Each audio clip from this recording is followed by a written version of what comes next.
असं म्हणतात की उपवास ठेवले की पाप कमी होतात। हा धर्म आहे की धंदा? भारतीय संस्कृतीतील व्रत, उपवास, धार्मिक विधी आणि तिथीला दिलेले विशेष महत्त्व खूप जुन्या काळापासून पाहायला मिळते। आपण ऐकत आलोय, पाप केलं म्हणजे व्रत करायचं, एकादशीचं व्रत ठेवायचं की पाप कमी होतं, संकष्ट चतुर्थीला उपवास केल्याने संकट दूर होतात। पण प्रश्न असा आहे, खरोखर व्रत केल्याने पाप कमी होतात का, की ही एक समाजात रुजलेली अंधश्रद्धा आहे?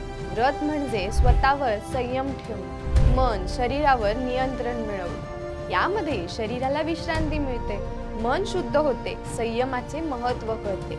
अनेक व्रतांच्या पद्धती पाहिल्या तर त्यामागे वैज्ञानिक कारण आहे। उदाहरणार्थ, उपवासाने पंचक्रिया सुधारते, विश्रांती मिळते, पण व्रत म्हणजे पापाची माफी ही कल्पना चुकीची।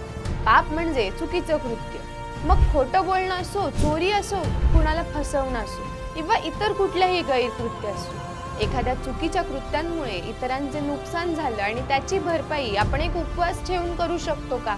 जर एखाद्या माणसाने गुन्हा केला आणि म्हटलं की मी उपवास करेन, आता मी पवित्र होईन, मग समाज ते कसं स्वीकारू शकेल?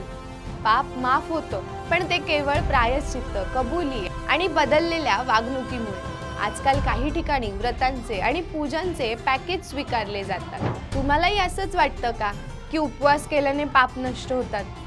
आम्हाला कमेंट्स करून तुमच्या प्रतिक्रिया नक्की सांगा। व्हिडिओ आवडला असेल तर शेअर करायला विसरू नका। जय महाराष्ट्र।